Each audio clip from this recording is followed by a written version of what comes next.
Good morning, my fellow Americans. Gene Daddy here again on this Monday morning, first day of fall, autumn. And I have something supremely urgent that I would like to discuss with you all. And this is going to be controversial as hell from all sides. I expect to catch flack from everywhere for this one, but that's okay. This is urgent because of the fact that over the last 3.5 to 4 months, ever since the death of George Floyd, there has been a display of cowardice by police all across the country, from one side of the country to the other. They have shown that they will not protect or serve the life or property of law-abiding citizens.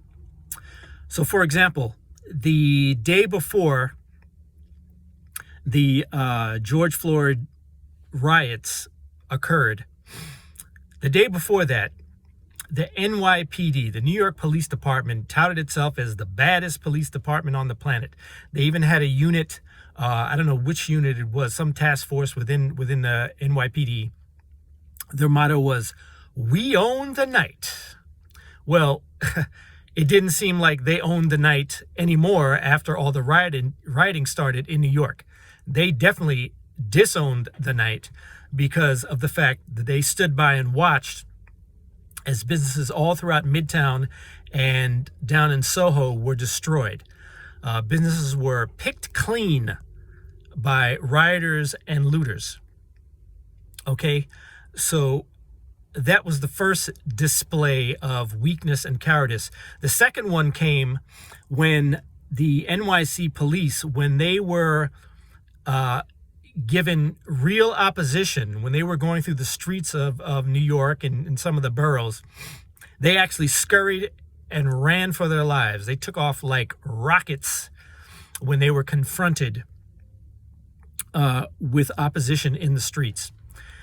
And the ultimate example of their cowardice was when they knelt, when they got on their knees and knelt before the rioters. That was the ultimate symbol of cowardice. There was even one, I believe it was a police chief, maybe in Kansas City, I can't remember, or Minneapolis, somewhere. The guy laid flat out prostrate. He was crushing his prostate, but he laid flat out prostrate position on the front steps of City Hall or something like that with his hands tied behind his back. It was just a pitiful sight. But I am one who, I will admit, is kind of hypocritical in this, but I am straddling the fence.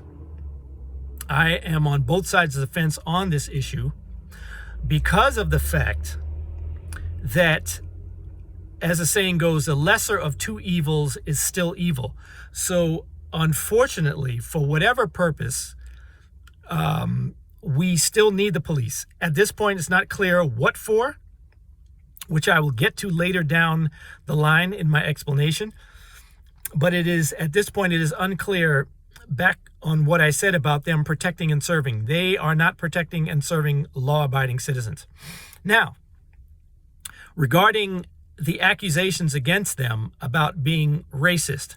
Now, as we know, that when it comes to facts, black people, it's like Charlie Brown, the teacher. Womp, womp, womp, womp, womp, womp, racist. Womp, womp, womp, womp, womp, racist. That's all they hear for them to take off running.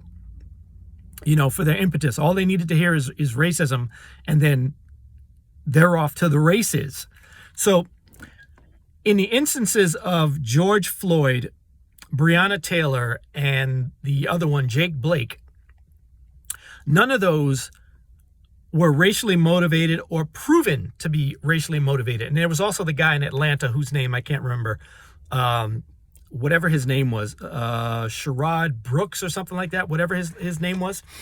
So none of those have been proven to be racially motivated, but as we know, all it takes, as I said in a previous video, is the jackpot, having a white cop involved in the incident for it to be deemed racist. You know, no justice, no peace, no racist police. All right.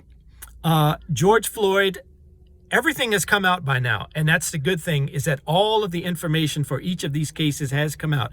The video cam footage of the George Floyd encounter, which was 28 minutes. All of the facts on Breonna Taylor. Breonna Taylor was a trap queen. You know, Fetty Wap, you know, that's probably who he was talking about. You know, she was a trap queen. She was knee deep in the drug game. Brandon Taylor on the Tatum report. Brandon Tatum on the Tatum report has loads of information. There's also another YouTuber named AK Nation, something else, but AK Nation.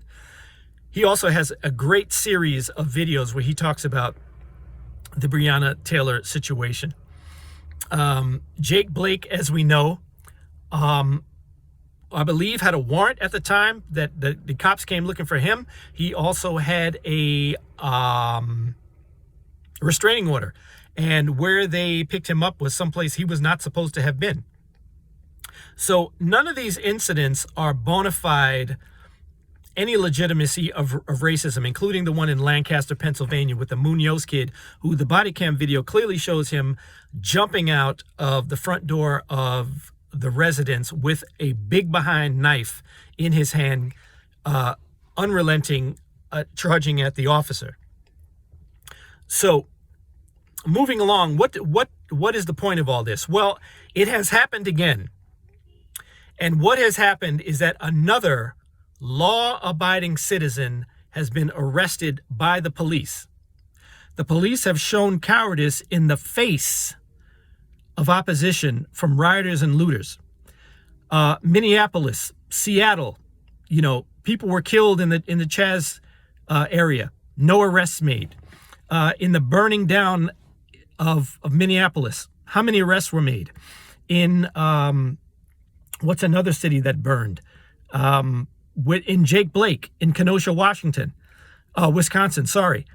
All of the buildings that were destroyed. How many arrests were made of looters, people who destroyed property, burned cars, burned car dealerships, burned down buildings? How many of them were arrested?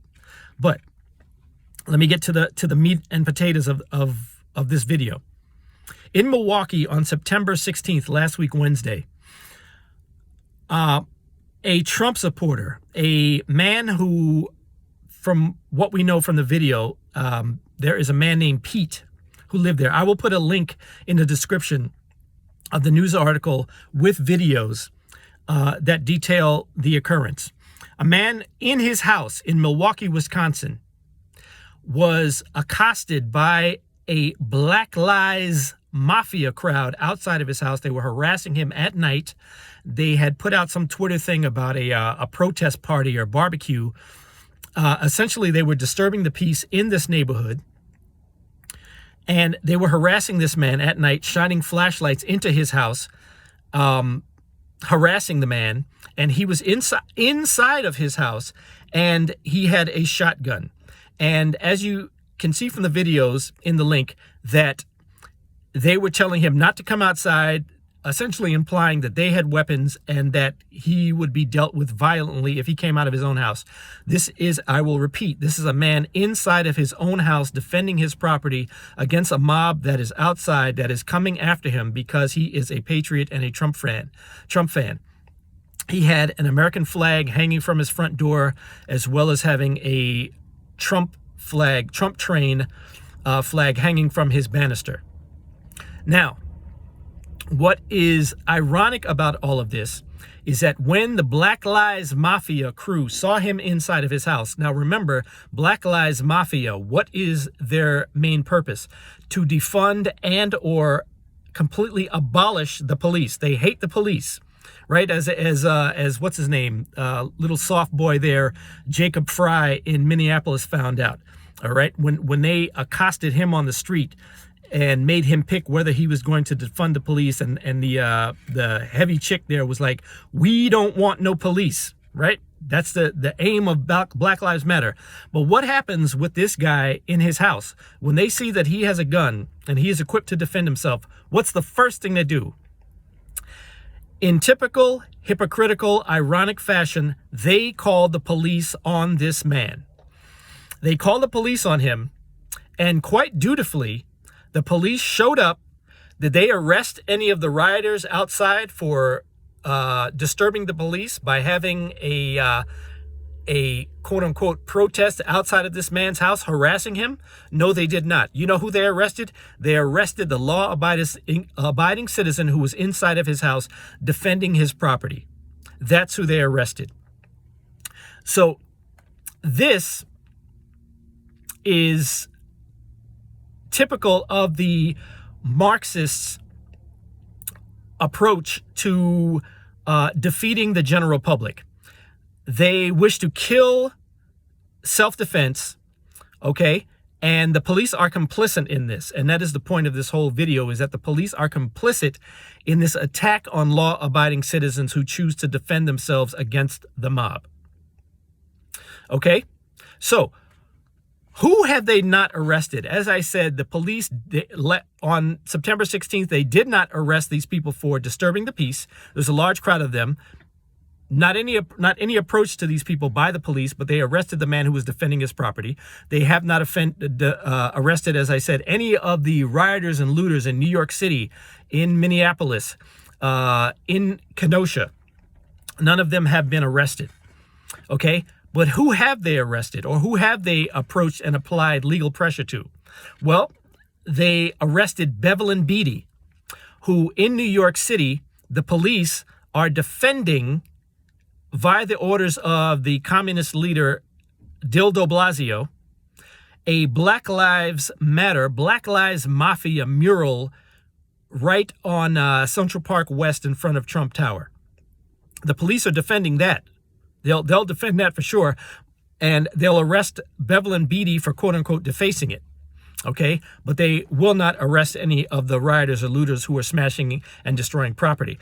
They approached the McCloskeys in St. Louis, okay, who were defending their property from the intruders that invaded on their property. So, as we know, we have the Second Amendment. You know, we behold these truths to be self-evident, that the right to bear arms shall not be, the thing, So, the right to bear arms shall not be infringed.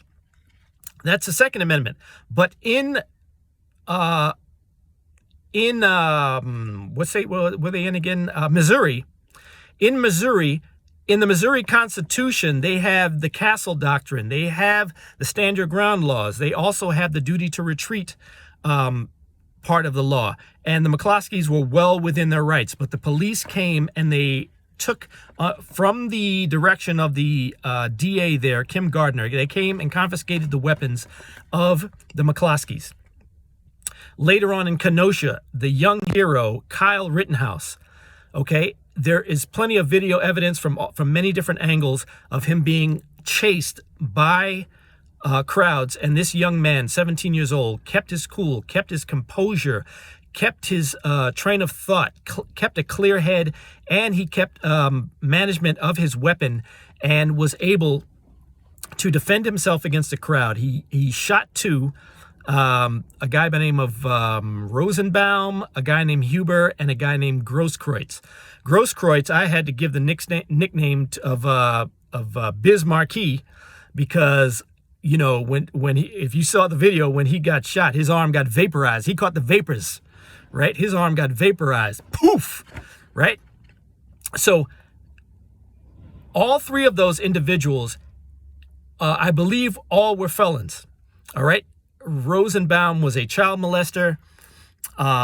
Huber also had some kind of felony. I'm not sure of the specifics on it. And Grosskreutz also had a felony and was not supposed to have a firearm. He has likewise has not been arrested. But Kyle Rittenhouse has been arrested for self-defense. The pattern is clear that the police are complicit in arresting law-abiding citizens for self-defense against the mob. They are, just like the military, sworn to defend the Constitution, okay? And I'm sure that would include the Constitution of whatever state they're in. Now, there's also that, just like in the military, you're sworn to defend the Constitution against all enemies, domestic and foreign and domestic. But there is something known as unlawful orders. If you are receiving an order, like with the McCloskeys, like with Kyle Rittenhouse, who is acting in self-defense, those to me would sound like unlawful orders, just like this man in Milwaukee, who was inside of his house defending his property against a mob that was outside. To me, enacting on that is an unlawful order. And where do police get the backbone to stand up against it and say, no, I am not going to execute this order because it is unlawful and it is unconstitutional? Because some people may say, well, they're just following orders. Okay, well, they may be following orders, but those orders may also be unlawful. So, in summation, and I'm going to make this short and sweet, if you are a law-abiding citizen, a law-abiding patriot, and you choose or are forced to defend yourself against the Black Lives Mafia mob, the Marxist mob, then the police have shown through their track record, through the McCloskeys, through Bevel and Beatty, through Kyle Rittenhouse, through this fellow in Milwaukee, that they are not your friend. I do not back the blue. I do not. Because I'm sure that if and when this encounter that we are having with these Marxists who wish to break down the rule of law, who wish to break down the Constitution, who wish to break down our rights to self-defense, to be able to arm ourselves and defend ourselves against them and the elected officials who support them. All right. There's Kim Foxx in Chicago. There is the Antifa sympathizer in Portland. There is the completely socialist city council in Seattle, who are all letting these folks go when they are caught by the police. That is also who we have to fight against. And I am sure it's going to come a day that someone, just like with Kyle Rittenhouse, when you defend yourself to the ultimate, to where you have to shoot and someone gets killed, they're going to come after you. They are not going to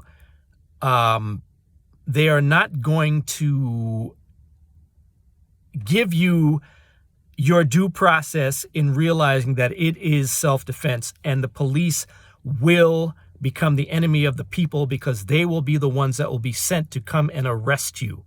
They will not be sent to arrest the mob. They will be sent to arrest you. So that's my 2 cents. Fight amongst yourselves in the comment section mosh pit.